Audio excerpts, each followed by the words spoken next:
All right, and we are live on YouTube, folks. I want to welcome our guest today, Dr. Jason Plaffly, and we're going to be talking about direct primary care. Dr. Plaffly reached out to me about this because I talk about problems in the medical system so often, specifically with cost of care, health insurance, having health insurance that covers almost nothing and costs me basically an arm and a leg a year, and some other things. And so we're going to dig into that. Before we do, though, Jason, if you would for us, tell us a little bit about your background. Like, take us back to like high school. Were you one of those kids that grew up and always wanted to be a doctor, or did something lead you in that direction? Yeah, well, hey, Jack, thank you so much for having me on. I've been listening to you for 8 years, and thanks for that. The opportunity to come on here and talk to your community about something that I'm passionate about it's a big thrill for me. So thank you very much. And to answer your question, no, when I was a young kid, I never thought of myself as being a doctor. I've been mechanical since I was a little kid. And so I grew up on a farm in eastern Colorado, playing with bugs and learning how to garden with my grandparents and building stuff, basically. So when I ended up getting older, I chose mechanical engineering as my first career. So medicine is actually my second career. I was an engineer for 10 years, did engineering in all kinds of different formats for those years. And I guess, I guess I'm also a prepper. It's from the very beginning, for lack of a better word, prepper, I guess. From the very beginning, it's been sort of an inclination for me. But in 2005, when I had kids, it's really what kicked me in the butt to realize, wow, the systems around us are fragile. They're overly complex. And I really need to harden my life a bit against some of these things as much as I can. So I guess since 2005 I've really been working at it. And that's really what led me to your podcast. There was a period of time where I was driving an hour each way going to medical school from my house in the mountains of Colorado, where I had started a bit of a homestead there. And I ended up, your podcast became my go-to show for that hour as I was driving. That's awesome. Was there anything specific that like pushed you to apply to and go to medical school? Like, I just learned this about Doc Bones a couple of years ago. We were on vacation together, and he said that he had been accepted to 2 really prestigious law schools. And he's driving down the road a couple of days before he was supposed to go, and he saw a billboard for a law firm in Miami. And it was really kind of obviously like a sleazy type industry. Absolutely. In some ways. And he just decided, well, if I don't want to be a lawyer, maybe I should be a doctor. Like, that was kind of crazy when he told me that, you know. And what made you decide I'm going to leave something like engineering, which has plenty of opportunity, right? Absolutely. And go through the hell that it takes to become a doctor. The time, the money, the commitment is huge. Yeah, it's true. My family thought I lost my mind, to be honest, when I was leaving engineering. And there were a lot of reasons. I guess one thing I would point out is that engineering and medicine, there is a ton of overlap. And a lot of the folks that I met in medical school and that I've met since coming into the medical world were formerly engineers. There's a lot of overlap there. And I guess in the bigger picture, what really made me decide to pull the trigger was I wanted to do something that the world really needed. And at the time when I was, I changed careers when I was 30, that I only had a vague understanding of what that was. And I did not feel like I was spending my heartbeats as a 30-year-old engineer doing something that the world needed. I was making a lot of money for other people and not really improving the quality of life for a lot of people. And so medicine seemed like an option to do that. I also was really very much into the preparedness mindset back then. And the thought of building another skill set that really the world needed, no matter what happened, was pretty attractive to me. And again, I met quite a few people in medical training that had a similar mindset. And so, you ended up a doctor and you moved into the world of being a doctor. I mean, when you have to do your residency, you have to go through all that. So you're in that conventional world. And Very then much so. eventually, Yeah. and then you decide you're going to set up something called a direct primary care clinic. And I know from your email to me, you actually left Colorado and went to Florida to do this. I'm guessing because it's easier there, logistically, Well, or was it other reasons? there's a number of reasons why I moved from Florida or from Colorado to Florida. A big one of those has nothing to do with medicine, which I will answer your question about medicine as well. But Yeah. one of the biggest reasons is the climate. I was trying to homestead for 15 years in Colorado, trying to grow my own food in the high desert of Colorado. And, I built a really neat place there. But the biggest thing I learned is that growing your own food is hard.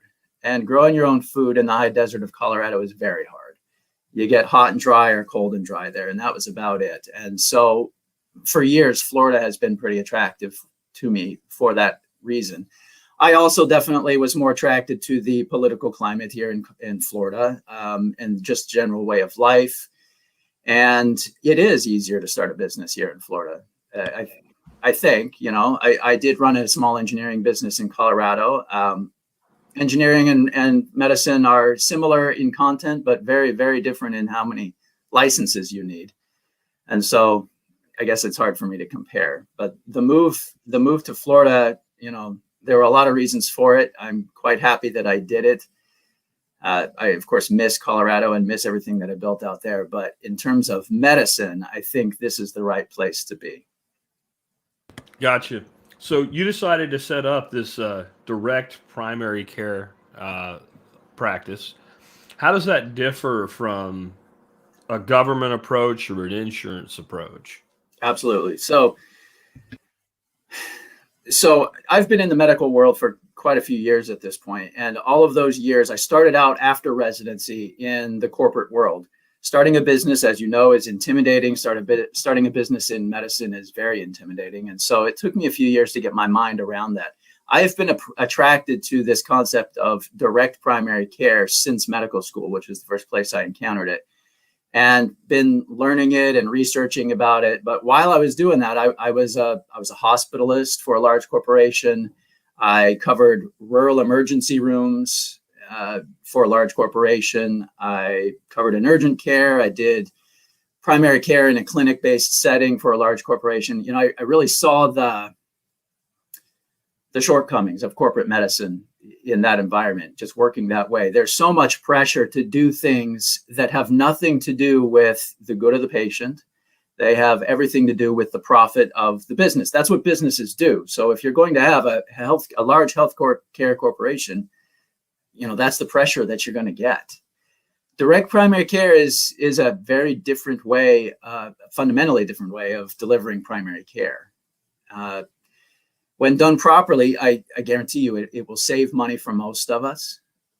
When paired with a high deductible or a catastrophic plan, sometimes people refer to it, and then direct primary care, it will save most of us money over the current insurance-based system. So how does it differ? There's so much to talk about in direct primary care, but I guess let me start out at a high level and then sort of narrow down to some specific points. And I guess let me provide a little bit of motivation here. The reason, Jack, why I think that direct primary care makes sense to the TSP community is that it's so direct primary care will provide a kind of doctor or healthcare experience that people actually want to engage in. I think most of us have been trying, our plan has been trying to avoid going to the doctor. I'm healthy. I don't need to go to the doctor. So it's just such a headache when I do. And my plan is really just to hope for the best. And I think the TSP community, I know the TSP community, that doesn't work for people whose goal is lifestyle design. Hoping for the best is not a plan. So I guess that's really what attracted me to primary care in the first place. Primary care is the branch of medicine that is focused on preventative medicine. It's the branch of medicine focused on keeping you out of the urgent care, keeping you out of the emergency room, keeping you out of the hospital, and keeping you doing your business. So for those of us that are focused on independence and liberty and using lifestyle design to maintain those aspects of our life, primary care is the way to go. And direct primary care is a market-based approach to make that happen. So under direct primary care, it's a monthly membership, cash-based system like a gym membership, where for a really quite small fee on a monthly basis, patients will pay their doctor essentially for access to the doctor 24/7. So my patients have my cell phone number, basically. It's through an app, but they have my cell phone number. So 24/7, they can reach me through messaging, text messaging, email, phone call if necessary. We can do telemedicine. Access in that if you call in the morning, I can get you same day appointments. I can get you next day appointments. This is something that doesn't happen in traditional medicine. I mean, it's just not something that any of us have really dealt with. The way that works from a business perspective is that if I have this monthly membership set up, it allows me to have a much smaller patient panel. Whereas before I had to have, in the corporate world, I would have to have 2,000, 3,000, 5,000 patients on my patient roster in order to keep the lights on, basically, and cover all of the expenses that the corporation has. As a direct primary care doctor, I can have a patient panel of 400 people, 500 people. And really that allows me to just have plenty of time with any given patient to really sit and get to know that person, get to know their full medical history, their medical needs, what makes that person tick, what their goals are in coming to me in seeking medical care. So from that perspective, I can form a much better relationship and a much better understanding of this person. It'll allow me to have a whole lot more time to put thought into doing medicine for these people. I can read the literature. I can stay up on the most recent medical developments that I can then bring back into the clinic and provide for your medical care. And all of that while providing this, while saving people money and giving them the best medical care that they've had. And let me be clear, direct primary care, or DPC, we talk about it. It's not my invention. This is a model that has been taken off throughout the country. It's actually Colorado. I've already had several people, when I announced this interview, say they're already doing it in their place and they love it. Isn't that amazing? I've run into a lot of folks that way too, where it sort of leads off the conversation is more about permaculture or something like this, and then they say, "Oh, what are you doing?" And I say, "Well, I'm starting a direct primary care practice." I'm already doing that. It's great to hear, and it's definitely something that's relevant to this mindset. Well, and as an engineer, you've got to appreciate the concept of seeing a system and then adapting that system to a different system in the same way, and with modifications. So if you look at the content creator model, where it started out with musicians, podcasters certainly use it, the 1,000 true fans model. If you have 1,000 people that will do business with you and spend one day's wages a year with you, you have an income that's equivalent to 3 median salaries. And that's a great living. It really is. Sure. Yeah. Now you're charging more than I would for a membership, obviously, because you have to actually do a lot more work with a member, where all I have to do is let a computer send them something. But it is, the same model, and you're in, that 300 to 500 patient roster. And then you can earn, a doctor's living with 300 to 500 patients, which makes perfect sense. You got to realize how, I'm sure you realize, but I'm saying to the audience needs to realize how screwed up is it that a doctor providing primary care to 500 people can't make a living in the conventional system. And Dr. Berry really, Dr. Berry really did a deep dive into it at the workshop here. And for those that haven't seen those videos in the workshop, they should check them out, where he was talking about the different categories of billing based on how many prescriptions or how many things a patient was treated for. And a doctor spending the same amount of time in the room, but being able to bill 3 or 4 times as much money against insurance or against Medicaid because they put the patient on more drugs.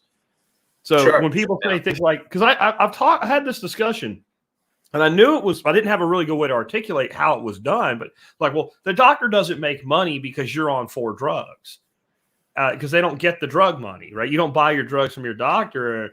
And the way Ken explained it, I'm like, now I got that arrow, right? I can answer that question now. It's ridiculous. And what Ken said was that as a doctor, if you run a practice that way, you have to do it that way, or you're going to go bankrupt, right? You want to send your kids to school. You want to have a nice car. You want to live the life that you're entitled to as someone that's gone through the hell that it takes to be a doctor. Well, if you stay in their system, you have to do it that way. You don't really have an economic other choice. Like people say, well, like if you're a good guy, you wouldn't do it. Well, if you close the door, then you can't help anybody. You know, I'll admit it's there are a lot of people in medicine who started out and they do feel trapped because of exactly what you just said. If you don't, it really is a game. If you look at all of the rules that insurance companies have that I have to adhere to, basically the hoops I have to jump through to make them happy, the hoops I have to jump through to make the government happy.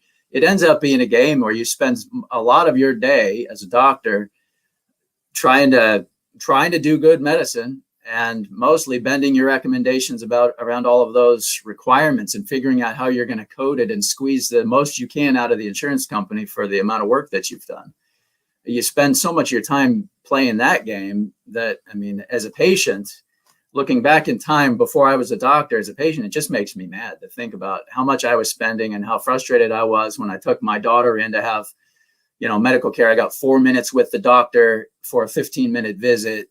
They're out of the room. And, now I know what was going on. It was just massaging the system, trying to get as much as well, like you said, people don't want to go because you spend 5 minutes with a doctor on a 15-minute total visit, but you're in the waiting room for an hour and a half. And you waited 3 months to get the appointment. Yeah. Like, if you get sick and something's probably going to pass in 5-6 days, but maybe you want a prescription for something and you're like, I need to come to the doctor. It's Wednesday. I can get you in Tuesday. Well, right. Either the problem's going to be rectified by Tuesday or I'm going to be in the hospital. I'm not sure which one it's going to be, and most likely it's going to resolve itself. But if I'm use my doctor and I would like, to treat a symptom of a short duration illness, seeing you 5 days later doesn't really help me at all, does it?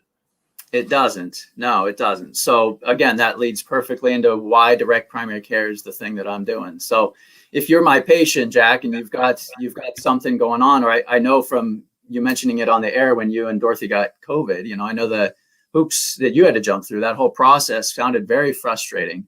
If you had been my patient at that time, I mean, I would have seen you on day one for COVID and we would have had the conversation about what dehydration is and here's your risks and here's what we need to do. This is an upper respiratory infection.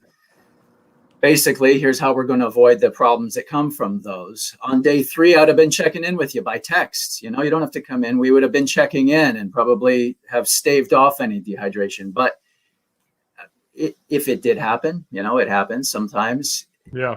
I, as a direct primary care doctor, would be embarrassed if one of my patients had to pay for an IV service and have somebody come to their home, or I would be embarrassed if they end up in the ER. To be fair to the doctor that saw Dorothy didn't express any concerns over that. She just got tested. They did see her the same day, and they did prescribe they actually gave her a steroid injection, which immediately corrected the inflammation, and I didn't realize she hadn't been drinking. I didn't realize how bad the sore throat was. So I didn't know. Yeah. And then all of a sudden I'm looking at her. She's talking about being dizzy, but not dizzy. And I'm like, oh, that's dehydration. And, we instantly reached out to that hydration company. And in some ways it is a similar solution to what you're offering in that we had that direct relationship. We wrote them a check. They came out and did it. They were at our house in 45 minutes from the time we called them. And if we had taken her to an ER, the first thing we would have dealt with was fluids are not a treatment for COVID. And I know people who have been through that with COVID, with dehydration. It's a common problem. And I know that it's not, but it's a treatment for dehydration, right? And like being dehydrated and having COVID doesn't negate the dehydration. It's insane. I had an EMT. It was EMT or a paramedic that got dehydrated, same situation. And he had to go to the ER. He worked out of 3 times before they finally gave him fluids, which is a very simple solution to a problem that can become extremely dangerous very quickly. And I personally think that some of the people that end up in the hospital with COVID are there because they're dehydrated and they're not treated early on for it. And they have things like, bad swelling in the throat or something. It's easily treated with steroids.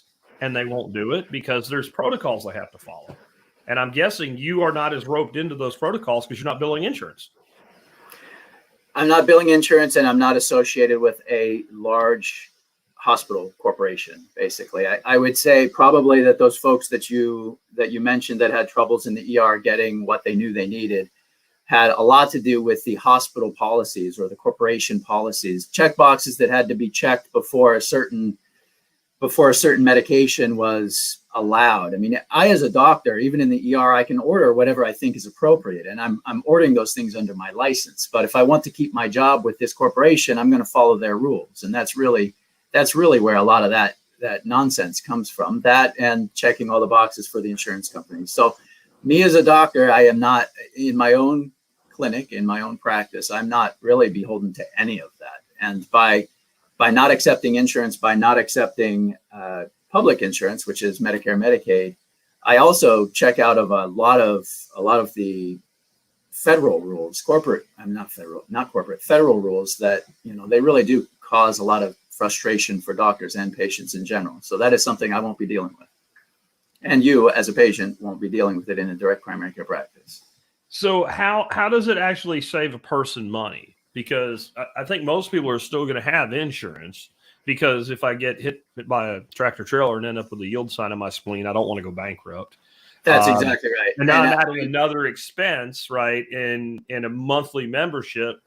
And somebody like me might call you twice a year. I'm a good patient for you, right? Because you don't have to do a lot for me. But well, I guess what I would try to encourage you, Jack, as a guy who, again, you value your independence, you value your liberty, I would say I'm trying to provide something where you would actually want to engage, not come see me very frequently. I know it's a pain in the butt to come see me, but if you're able to text and say, hey, I just had this thought while I was out, feeding the ducks or whatnot. What do you think about this? What do you think about it? And I can respond. It would be more of an open communication. That's really the value that this idea adds.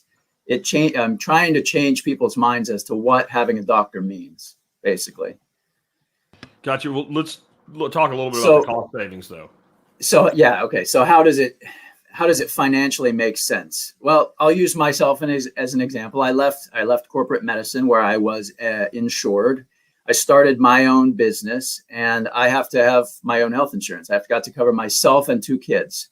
Okay, so when I left that corporate world, I started looking for insurance options. I looked at the government healthcare.gov, trying to see what they had. I shopped around, and what I found was for traditional insurance that the government would call insurance, I would have to pay, for me, a healthy 44-year-old and 2 kids, about $980 to over $1,000 a month for insurance. Okay, that covers everything. What I ended up doing, because I'm in this world and I'm starting my own direct primary care practice, is not that. So for just over $500 a month, $530 a month, I think I have a catastrophic plan that it's a high deductible plan that covers me and 2 kids that I pretty much just forget about. It would cover me if I had to go to the ER and have a stop sign removed from my spleen. If I have to be admitted to the hospital, it's going to cover me or my kids for that.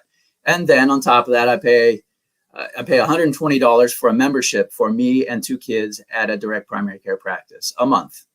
So you can see the savings right there just for me. That's a few $100s a month that I'm saving. I pay $980 a month for insurance that I don't want to use because the deductible was too high, to engage with a doctor who's going to spend 4.5 minutes with me and not be able to really solve my problem because they're so constrained. So it's not healthcare that I want, but I'm still paying a lot of money. Or I pay $500 for a catastrophic plan that I forget about, and $120 to have real medical care. 85% of my medical needs are covered for me and my kids with that direct primary care plan.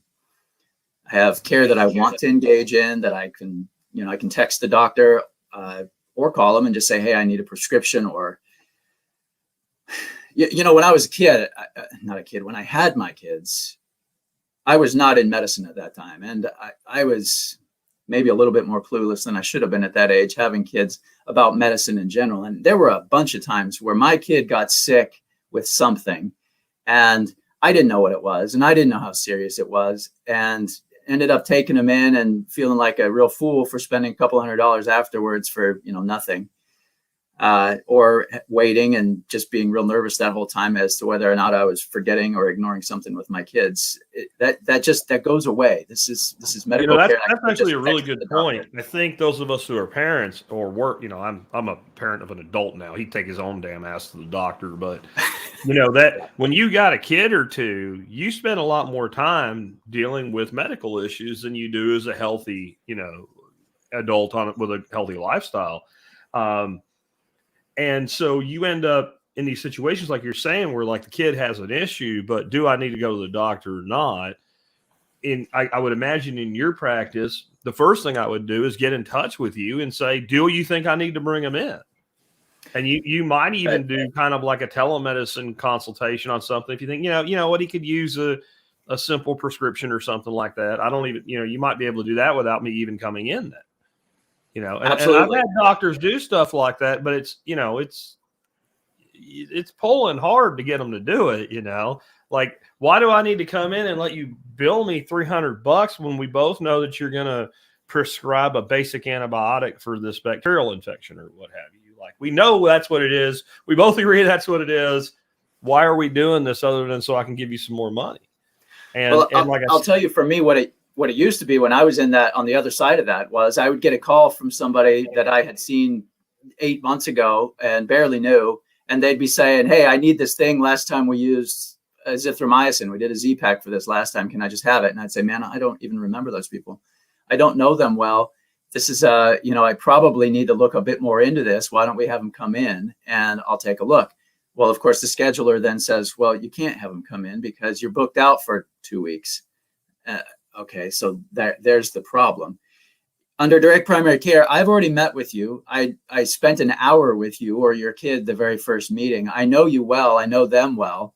I know that they've had this happen a couple of times, and I know what worked last time. Yeah, absolutely. On my phone with my app, I send in the prescription to your pharmacy and it's done.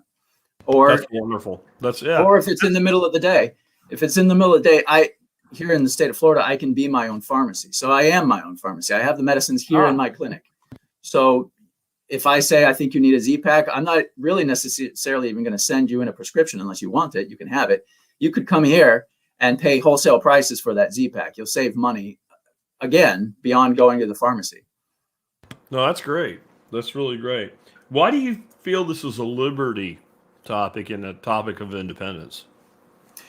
I guess I started out, I kind of jumped the gun there. I started out talking a bit about that at the beginning, where I just said, having done this myself, lived this life myself, I know that a lot of us just detest going to the doctor and interacting with healthcare in general because it's just such a pain and it's so expensive. And so, like I said, our plan ends up being, I'm healthy, I'm getting away with it, I'm just going to hope for the best and let it be. I know a lot of people do that because a lot of them come and tell me that. And like I said, for an independence-minded person, a person who values your independence, who values being able to get up every day and go about your business and go about your, permaculture and doing what you do with your daily life that drives you, you need to invest in, we all need to invest in our most valuable asset that keeps us doing that. And that is our health, our body. And so, I mean, that's the plan. As a person who values lifestyle design in order to make those things happen, direct primary care is a perfect tool that you can use to include in that. It's a perfect option. And I guess at the end of the day, preventative care is way, way better than, and the peace of mind that comes with preventative care is way better than I'm hoping for the best and we're just going to see what happens. Gotcha. How does a person get imaging, labs, meds paid for, if not with insurance? I mean, for me recently, I had a pretty nasty tear to my Achilles tendon, and it was like I really think I should have imaging done on it to make sure that it's not something that's going to require surgery. And of course, that took a trip to the doctor so the doctor could look at it and go, yeah, it hurts, because I can't see anything, right? You can't really tell. If you could tell, you wouldn't need imaging. But that required a trip to the doctor and the time to do that and all. And it would have been like, I go put my foot in a MRI or a CAT scan for a while. I ended up not doing it. But it was something that we thought maybe I would have to, and it was a rigmarole. And, it's like, well, you need to do this for your insurance. I'm like, well, my freaking insurance thing is going to cost me more to use my insurance for it than to just pay for it anyway. And if I had gone, I was going to pay the cash price instead of like with my insurance, it was going to be over $1,000. And by paying the cash price, it was going to be $400. So like, I'm sure you're leveraging that same type of situation. Like sometimes you just pay less by paying for it. That's it. It sounds to me like you've already discovered that those imaging centers have a cash price. Most people have not discovered that yet. Most people go in to the doctor. The doctor says, you need a CT scan, you need an MRI. I need that in order to know what's going on. Here's your order. And they go over there and then they give their insurance card over to the imaging company, and the imaging company will bill, and your copay ends up being $1,000. The conversation never comes up, what if I just paid cash for this?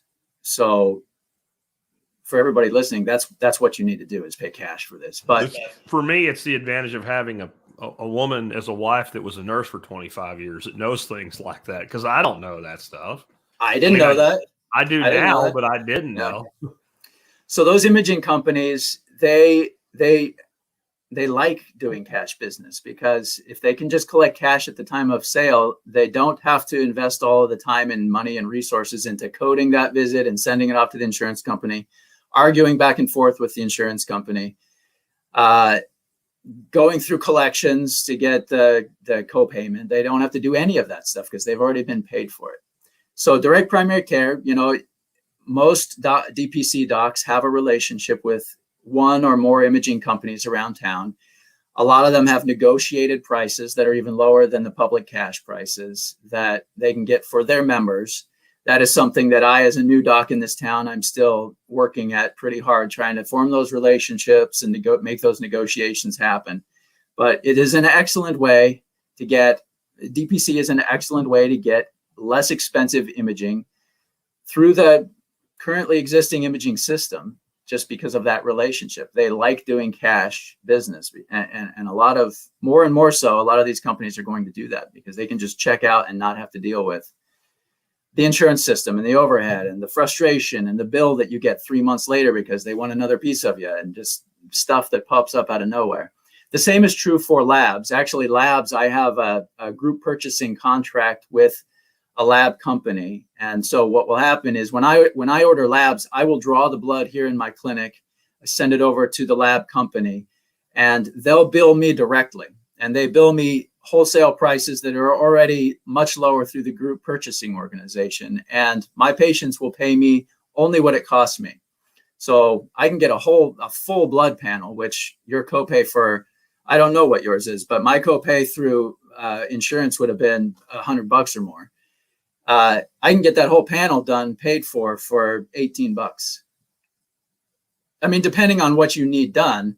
I get it though. You're saying like a basic blood panel is $18, and I would pay $100 for it. That's so a CBC, you're going to get a CBC and a BMP. Those two together, that's $8 right there. And then we add things more to it, thyroid or testosterone or whatever you might want to be looking at. What we decide, you're going to get to $18, $20, maybe $50 for the specialty stuff. But what I'm saying is it's way, way cheaper.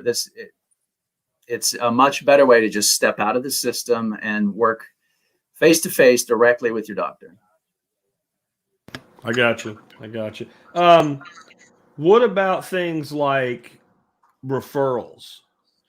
I come to you and maybe I need to see a dermatologist or something like that, or you say this is some serious symptoms that you have. I really want you to talk to a cardiologist or something like that. How does that get Absolutely. So referrals, I absolutely can refer to any specialist that you need. And again, that's a matter of forming relationships with the specialists here in town, or your direct primary care doctor, wherever you're at, forming relationships. A lot of them already know all the specialists. And those specialists, again, a lot of them are getting more and more so on the cash payment bandwagon, where it's just a lot less headache for a patient to pay cash. So if I send you to a cardiologist, I'm going to have a relationship with that person, and they're going to have a cash price list that I will hand you before I send you over there, and you'll know what you're getting into. But now let me back up one step, that before I even do that, the direct primary care model, because of the way it's structured, allows me as a family doctor to behave like a family doctor. I'm very broadly trained. I have a lot of experience. I mean, it wasn't that long ago where family doctors were doing gallbladder removals, and I mean, doing lots of big stuff, lots of things. I can do a lot. I am very comfortable managing, anything in diabetes, anything in hypertension, most cardiac issues, most lung issues, most of everything that you need. I'm probably not going to refer you until it gets to a point where I say, okay, this is out of my scope. And my scope is really quite broad. And that's true of a lot of direct primary care doctors, family doctors, internal medicine doctors. We have much broader scope than the public is used to us practicing, because we've been working under a model that incentivizes us to refer immediately. Oh, you've got hypertension, you've got high blood pressure, I'm going to send you to a kidney doctor because I don't have time to talk to you and I don't have time to deal with this. Oh, you have diabetes, I'm going to send you to an endocrinologist because I don't have time to really properly. Because it makes economic sense is the primary reason you're going to do it, right? It makes economic sense to do that. As a family doctor in the insurance-based world, it makes economic sense. Absolutely. I absolutely. It makes a lot of sense to not spend a lot of time with this person, because if I can pack 30 people into my schedule in the day, it's a whole lot easier to keep the lights on.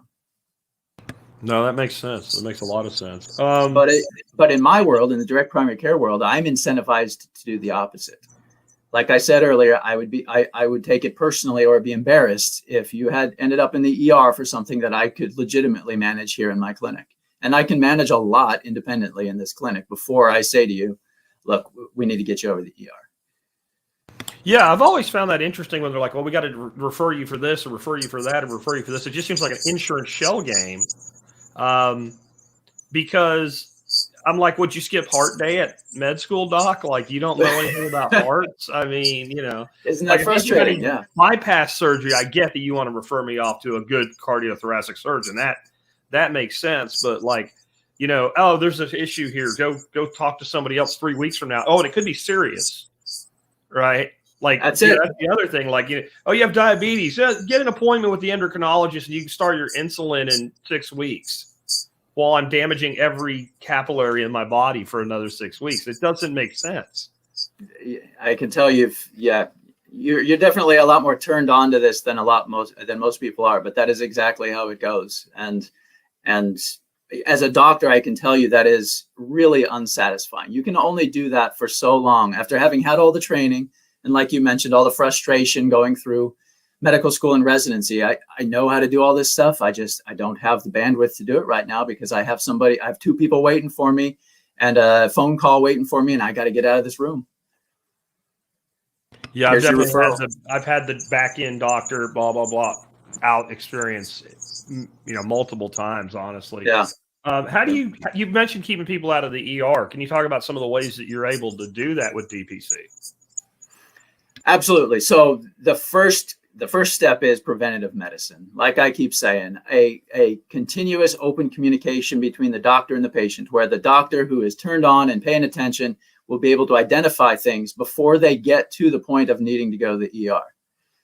Stuff happens though. So if you, a photographer here in town that I know recently ended up having, calling around trying to find an option because his wife had cut herself in the bathtub early in the morning and was trying to find somebody to deal with it. They had to go to the ER and pay, I don't even know how much, so much money just for a laceration, actually, that I can easily deal with here in clinic. I have plenty of time to do it. I have everything that I need to do it. It's perfectly easy to numb you up and deal with that. No emergency room visit. People that, there's all kinds of issues. Real quick on that. I've always found it interesting that you have to go to ER for something like, cutting your hand or something instead of go to your doctor. And it wasn't that way not that long ago. I remember being a kid, and one time I was flipping some rocks over to catch some fiddler crabs for bait, and I cut one of my fingers pretty deep and I needed stitches. We went to my family doctor and he took care of it immediately. There was no ER trip for something like that. That's it. That's it. And that's, again, just, you can see that's because of the direction that medicine has gone. It makes financial sense in the insurance industry and the insurance world for the family doctor to not deal with that on the spot, but rather to get you out over to the emergency room where they're set up to deal with it quickly. And the family doc moves on to another patient. Pack them in there, move them out, turn into a referral factory, basically. That's not doing anybody any good.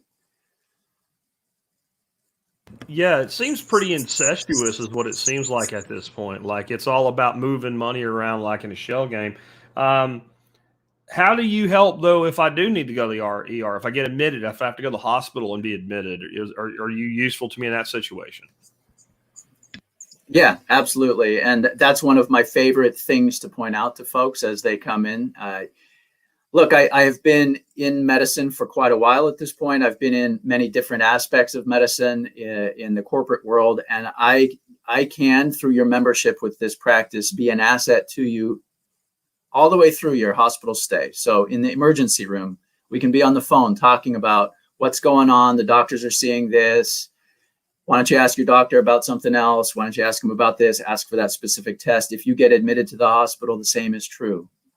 So the doctor has identified that you have this issue going on. I, knowing you really well, know that this happened 2 or 3 years ago. Why don't you tell the doctor this happened and here's what we did and it really helped back then? I can be involved through that process. And again, having myself, my family, having had issues going through, the interacting with the hospital system, the medical system as a patient, I know that it's scary, that it's confusing, it's baffling half the time. And it's very expensive if it's done incorrectly. And so I intend to make myself an asset to patients to help navigate through that process.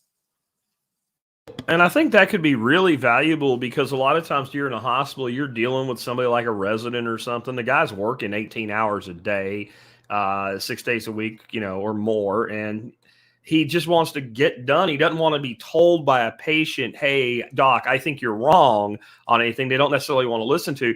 But having a patient advocate who is your primary care MD, they know they're talking to somebody that's kind of on the same level intellectually with them, not some patient that's being kind of haywire or something. Or even if you're not talking directly to that doctor, being able to say, well, I talked to my primary care MD about this, and he said that you should take a look at whatever, that probably has a lot more weight, having that kind of patient advocacy.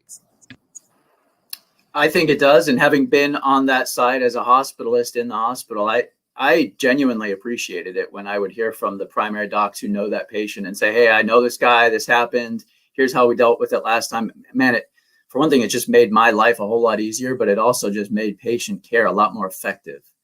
So yeah, I mean, I think that this model is a good thing for all sides. I certainly don't see any inpatient doctors having a problem with it. They'll probably appreciate it.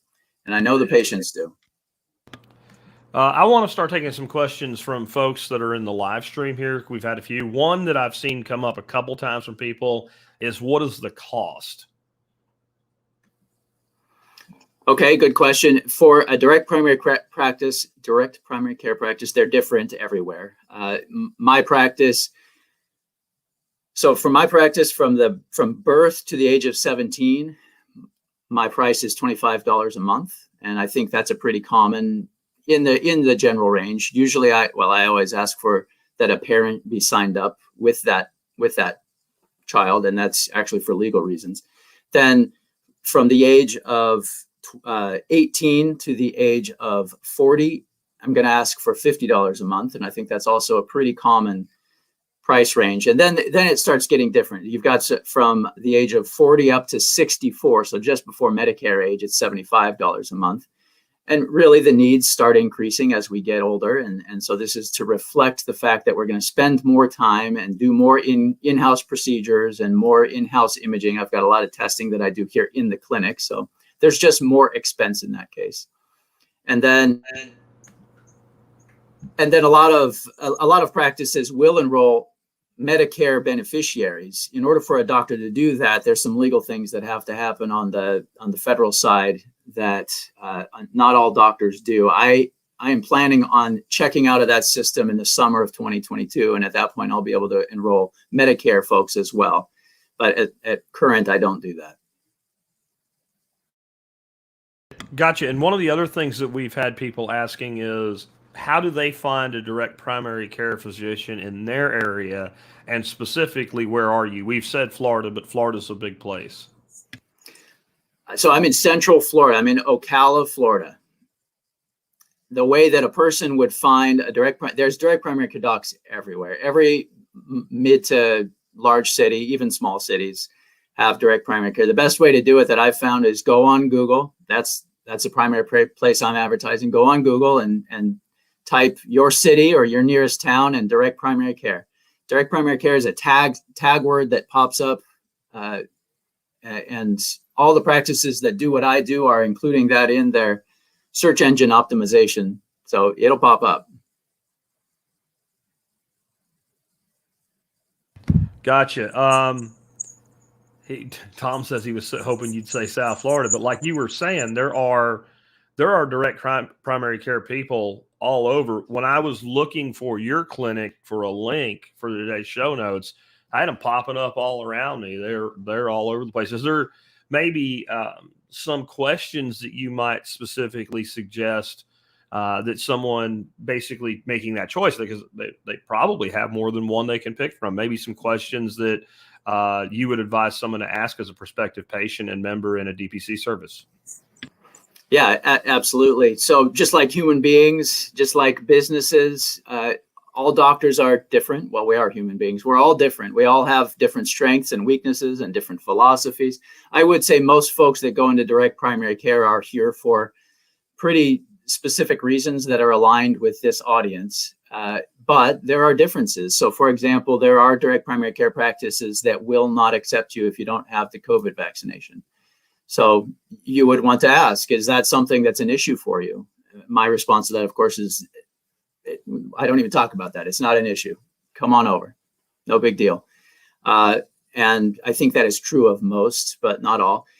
Basically, if there are specific needs that a person needs, hey, do you do, I'll just throw examples out there. Do you do joint injections in your clinic? Because I have arthritis and I really want to have somebody that can frequently do joint injections in my knee or in my shoulders. That's something that you can do. The answer for me is absolutely, I do that. What sort of in-office testing do you do? Can you do pregnancy tests? Can you do flu tests? Can you do COVID tests? Can you do an EKG? I do EKGs, I do ultrasounds here in my office. I can do a lot here. So ask them what their capabilities are. You know, that's a good point. Like, we're kind of spoiled because our primary care doctor, our daughter-in-law works for him. So we can get in like that usually. But recently you mentioned COVID testing. Like, you might think, I don't care about COVID testing. Well, I don't really care about COVID testing much either, except that we had tickets to an Aaron Lewis concert, and nothing to do with Mr. Lewis, but the venue had been purchased by a company out of California, and they decided everybody that came to this concert had to have proof of either a vaccine or proof of a COVID test within 72 hours. We found out about that the morning of the concert because they changed the rules, and it all of a sudden shows up on the website. We bought the tickets 4 months ago, and these were good tickets, so we had some money into them. So the fact that we were able to rush in there, get a quick test, and get out was very, very helpful. And I'm wondering, how valuable that would be to have someone like yourself, because like we've already talked about how like I need to get a COVID test. Well, why? Well, because I want to go to a concert. My wife's old doctor, I'm sure that would have been, well, we can do it next Tuesday, and that really doesn't help. That's it. Yep. In that case, you send a text over to the clinic, and myself or my medical assistant, yeah, absolutely, come over. We'll run the test. You'll have it in 10 minutes. It's easy. So here's a question from the audience, Doc. As a DPC continues to grow, do you worry about government and insurance companies stepping in and hammering or harming your practice in the DPC model through new regulations or regulatory capture? Well, the truth is, as a small business owner, I worry about everything pretty much, and the government changing their mind. However, DPC, direct primary care, is specifically called out in the Affordable Care Act as something that's allowed and in some ways actually encouraged. So even back when when that was being put in place, there was some pretty heavy lobbying by the direct primary care groups to get that put in. And so it's in there. I guess if that were to just go completely away, I guess if the, if political forces were to shift heavily, and I really don't see this model going away completely, because both sides of the political divide like it. It's a good thing for everybody.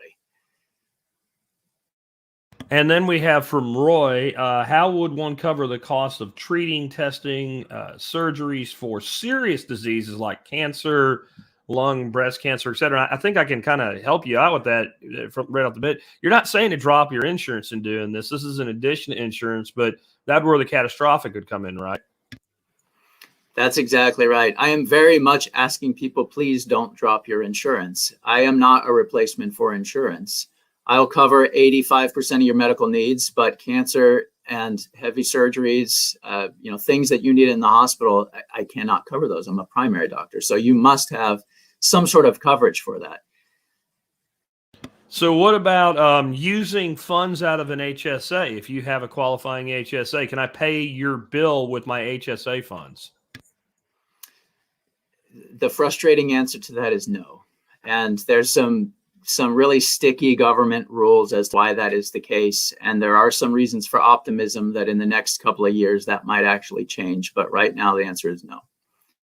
If it's this, though, let's say you ordered a test that I wasn't going to do in-house. I went down to LabCorp and had some blood drawn. Would I be able to use my HSA to pay that bill? Yes, you can. You can use your HSA in every place that you would use it, even though I ordered the test. It would work just fine. It's the thing you can't pay with your, really the only thing you can't pay with your HSA is my monthly membership. And that's a government rule. So are you saying then I would be able, like if you had to do some sort of a test and I had to pay extra for that, I could pay for that with my HSA even at your clinic?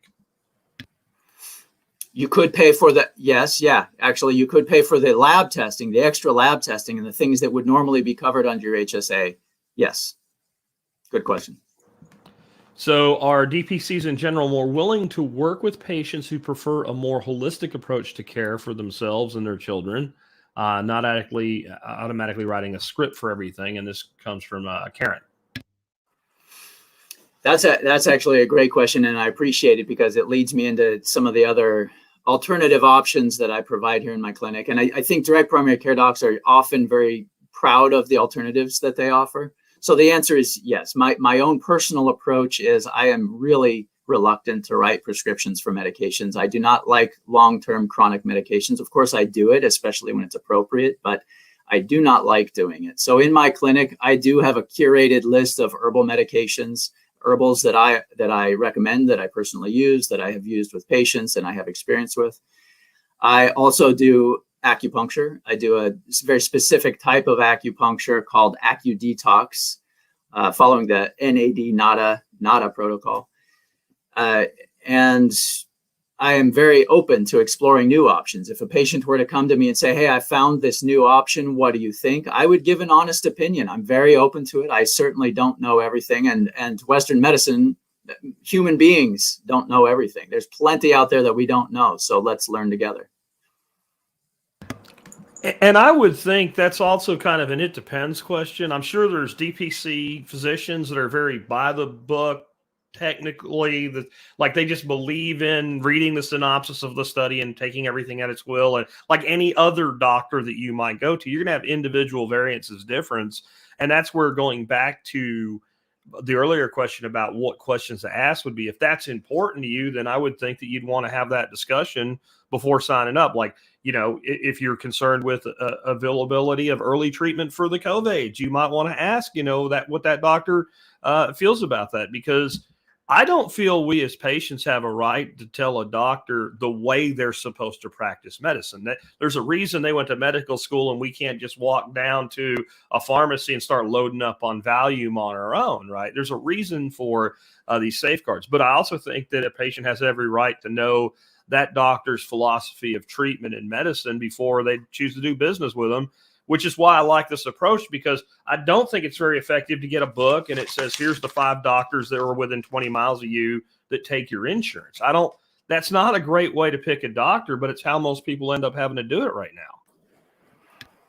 Well, again, the goal is to have a relationship with this person. The goal is to have a relationship with this doctor that you want to engage in. And so ideally, this is somebody that shares similar philosophies with you. And like I said earlier, all doctors are different. All human beings are different. We all have a different approach to things. So, that first interview is a good thing for both you and the doctor. And most practices set it up the way I do, where you come in, sit down face to face. We'll talk about things that are important for you. And if you decide, no, this isn't for me, you walk out the door and there's no payment, no expectations.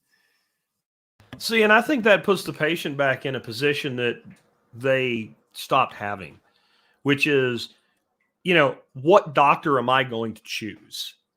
Right. And I think that's a good thing. I think it's a real problem that, again, you're down to, I have this plan from Cigna Healthcare, and it says that, and then you look in, there's like 8 doctors in there that you supposedly can use. You call 6 of them and they all go, we're not taking new patients on the Cigna plan for whatever reason, right? They're full up or whatever. They need to balance their portfolio of insurance companies, I guess, whatever it is. So then you end up with 2 and I got to pick one of them. And if I need to go in this week, I'm picking the one that'll take me. Where I think if you're proactive on this and you go and you have this discussion before you need something, then you have the ability to basically do what I do when I hire an employee. I don't, I have somebody, look, I need somebody to take a job, and like somebody sends me a resume, I go, I'll take them, right? Like I interview prospective employees and I pick the one I think is going to do the best job for me. I don't know that people get this. I think maybe entrepreneurs get it more than non-entrepreneurs. If I'm hiring you as my doctor, essentially you're a contractor for me. And if I was going to have somebody build my back deck out for me or something like that, I get 2 or 3 bids, and I'm not just looking at price when I get bids. I'm talking to the guy. I want to know who his foreman is. I want to know, what is his policy? What kind of people does he hire? I want to know all that, because I'm going to have somebody sitting back here charging me 15, 20 grand, and they're going to be on my property for 2 weeks. And when they say 2 weeks, I want it to be 2. I don't want it to be 4. So I'm going to make that analysis before I give somebody a contract. If I'm contracting with somebody to be my doctor, we should be on a similar wavelength. And I think that makes a lot of sense too. Now, you comment on that if you want to, but I'll also go ahead and get Danielle's question. She's asking, do dentists do this? I don't know, but maybe. Yeah, they do. I think that there are a lot of professionals that are starting to see this work and seeing this just in general. Our society is starting to have a whole lot more membership options with things. And I've seen a lot of dentists doing it. Probably not as many as primary docs, but it's definitely taking off. Well, and if people want to learn more about your clinic, where should they go? I'll make sure there's a link in the show notes, but if you want to tell them now, and again, mention where you're at and anything else you want to finish up with, the floor is yours, sir. Yeah, cool. Thank you. Well, again, Jack, thank you so much for having me on to talk about this. Like I said, I feel pretty passionate about it, and I really do appreciate the chance to talk to your community about it. I think it's something that would be helpful for all of us, and especially your community.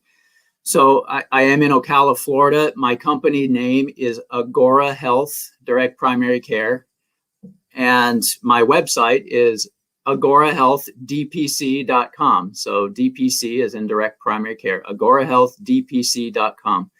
Anybody in the state of Florida that wants to get a hold of me, I can practice medicine anywhere. And like I said, anywhere in the state of Florida. And like I said, my focus is very much telemedicine based. If you can get to Ocala and we can do a face-to-face every now and then, that would be the best. But I'm certainly happy to work with anybody. And you can get a hold of me through my website. I have never been a social media kind of guy, but I'm starting to try to do that. And so you can reach me there on my website. You can get links to my social media accounts as well. But the best way is through my website, by email, or by calling the office, and the number's on the website. Well, I appreciate you being with us today. Thanks for that. It's been a fantastic interview, and I'm definitely happy to have you back anytime you want to talk about this subject or anything else in medicine. It's obviously when you're worried about survival, you're worried about health. And if you're not really focused on survival the right way. So again, thanks for being with us today. Thank you so much. It's been great.